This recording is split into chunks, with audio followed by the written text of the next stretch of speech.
What's going on, everybody? Welcome back to another video on overcoming retroactive jealousy and jealousy in relationships. My name is Matt, and in today's video, we are going to be talking about your relapse, your retroactive jealousy relapse. So what happens when you're putting in all the steps that we've talked about, you're triggering your thoughts, but you're not exploring the thoughts, you're redirecting your thoughts elsewhere, your focus elsewhere, and you're getting better day by day, you're getting better, and you think you've almost overcome it, but then all of a sudden you wake up one day and you feel like you've totally relapsed. The anxious responses are back, you feel like you can't block it out, it feels like everything that you did is now undone. Everything that you worked for meant nothing because your retroactive jealousy is back and angrier and stronger than ever. We're gonna get to that in just a second, but before we do, guys, I would appreciate it if any of these videos have helped you out. Please like, please subscribe, and even leave a comment saying hello, ask a question, anything like that. Be more than happy to help you out. Also, I have the retroactive jealousy meditation just for you guys. If you do want to download it, it's all in the description below. So with that being said, let's get started. So again, this can be one of the worst feelings, right? You've done everything that you know you had to do. It's been a tough, few weeks, months, whatever it is, but you've been putting in the steps to overcome retroactive jealousy. You haven't been doing any compulsions, right?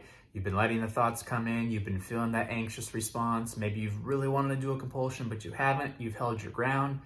Maybe you feel like your relationship's getting better because you're not asking questions of your significant other. You're not snooping around social media. You're doing everything perfectly and you're starting to feel better and better and better. And then one night you go to bed and you wake up the next day and you feel like crap again. And it doesn't feel like anything you can do works, right? And so that feeling comes over you of, oh no, like this is terrible, this is the worst. Everything that I've worked towards up to this point meant nothing. It's over, it's done. Retroactive jealousy is back. And in order to get to where I was before, feeling better, I got to go through all these steps all over again. I got to do all this all over again. And that's untrue. That couldn't be further from the truth, right? And here's the thing. Having those days, having those relapse days, having the days that are worse than other days, is actually a sign that you're getting over it. This is the same with any type of condition. And you can go as far as to compare it to like a drug addiction, where somebody will get better and better and better and better when they're off the drug, but they're gonna have some really bad days in between. And it's in those bad days where like the relapse, comes on and so on and so forth, and they get back into it during those bad days. You feel it on like diet. If you've ever done a diet before, it's like you start a diet, you feel like crap, because you want to eat all this junk food. And then a week into it, you start feeling really good. You have all this energy. You're so happy. And then like maybe the 10th day, you feel back to being horrible again. Your head's all cloudy. You're really hungry. You're craving all this stuff. It's the same in all this. For me personally, I was just thinking about this today when I was going on my run. I usually run about every day. I run half marathons and things like that. But generally, I'll just go out and do 3 to 7 miles, depending on the day or depending on the situation. And there are days where I'll run 5 miles and I'll feel fantastic. And the next day I'll run 6 miles and I'll feel fantastic. And then the next day I can barely make it 2 miles and I feel terrible. And so you can relate this to basically any situation in life. It's not necessarily that every single day you get better and better and better and better and better, and you never have any off days or anything like that. That's not how life works. For whatever reason, that's just not how life works. But on those days, those relapse days, those really bad days where you think everything has worked in reverse for you and you're back in this rut, you have to understand that those are the most important days you have.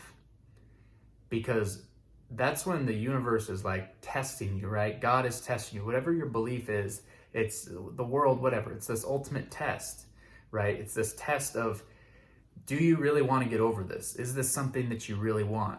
Because it's not easy. And, so there's going to be curveballs in there. There's going to be all this different stuff. You might feel like you've overcome, and then you get randomly triggered by something that never used to bother you before. And that's going to happen during this recovery process, right? As you're getting over it. But the most important thing is, these days where you feel worse, it's so important that you do not give in to the retroactive jealousy. Even if your brain is telling you, yes, this is how it's going to be all the time. You're going to feel like this all the time. See, it didn't work. You put in all this work and it didn't work. I'm back. RJ's back. And giving you all this chatter in your mind. You've got to block it out, and you cannot listen to it.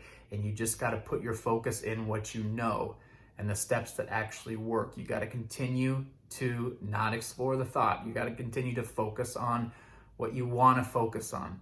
You got to continue to live your days allowing retroactive jealousy to do what it wants to do, but not let it control your life, right? Do what you want to do regardless of how you feel about it.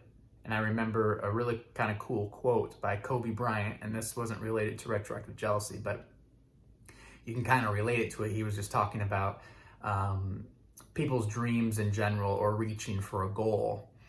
And he basically says that the days where you feel good and the days where you feel great and the days you're getting a lot of stuff done, like those days are great. But the actual dream, the actual days that matter are the days where you don't want to get up and do what you got to do. You don't want to, in his case, it was basketball. You don't want to stay late to practice. You want to sleep in the morning. You don't want to put in that extra couple hours of this. You don't want to, work on your business. Those days where you do it anyway, regardless of how you feel, that's actually the dream. That's actually what this is all about. And that's exactly what getting over retroactive jealousy is all about. It's these days where you don't feel your best, but you still put in the steps anyway to overcome it. Those are the days that truly matter. Those are the days that make the biggest difference. And, just think about this. This is what I like to think about is, if you wake up and you're feeling really crappy, the anxiety's taken over you, whatever it is, this is the way I like to think. This day, regardless of what your brain tells you, because your brain's in like super danger mode, sending you super fight or flight signals like you're in potential to die, but we all know that you're not going to die. But here's the thing, this day is going to end one way or another. If you wake up and you feel terrible, one way or another, you're gonna be, in 12 hours and 18 hours, whatever it is, back in bed, staring up at the ceiling, going to sleep. One way or another, the day is going to end. You can either choose to have a terrible day where the retroactive jealousy acts up, where you explore the thoughts, where you do all these compulsions, and then at the end of the day, you're laying in bed going, man, RJ was so tough today. Oh, it was horrible. Oh, I gave in to all these compulsions. Oh, I'll never get better. Or you can have a day where, regardless of how you feel, you do not do the compulsion. You continue to do affirmations to yourself that I got this. Today sucks, but I got this. I'm not going to let this affect me. I'm not going to do a compulsion. I'm not going to let this take over. I'm not going to go down these thought paths. I'm just not going to do it. And then at the end of the day, when you're laying down in your bed, looking up at the ceiling, you finished your day, you can literally say to yourself, you know what, this day sucked. This was actually one of my worst days as far as how I felt, but I never gave in. I never gave in to the retroactive jealousy. I didn't let it control the spirit of my day. So again, on those days, on the tough days where you feel like it all was for nothing, those are the most important days. Understand that the day is going to end at some point, and you can either be proud of the day you have or regret the day that you had. And again, it's regardless of how you feel. You might not feel great the whole day, but you still followed the steps of what you needed to do. And when you can do that on the hardest days of them all, you're going to smash retroactive jealousy, and you're going to conquer retroactive jealousy. When you can literally stand there, wake up, and if you feel bad, say, all right, RJ, do what you want to do. Come in, be a part of my life if you want to, but I'm not going to pay any attention to you.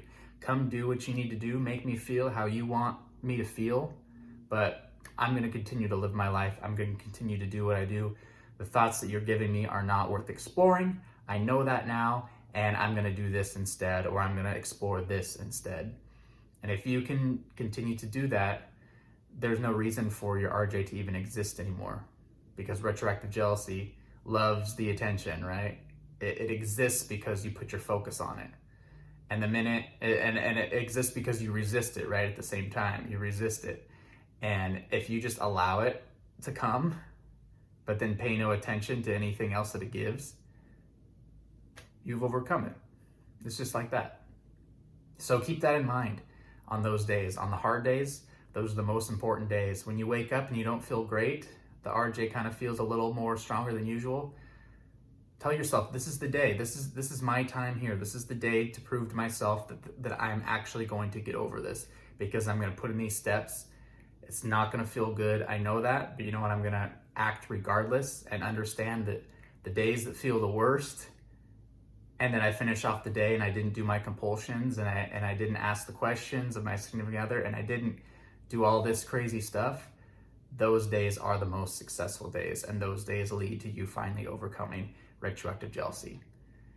That does it for the video, guys. If anything resonated with you, again, go ahead and smash the like button and smash the subscribe button. Leave a comment below if this helped you. Leave a comment if you have a suggestion for other videos. This video right here was a comment that somebody asked me about, and I thought, what a great idea, because I know I had suffered from relapses, and I know there's other people that are. So any questions that come up, I'll either answer them or I'll make videos on them for you guys. So if you are interested in the course, link is in the description. If you want the free meditation as well, the retroactive jealousy meditation, you can find all the links below. So again, guys, once again, thanks for joining me, and that does it for here. We'll see you in the next video.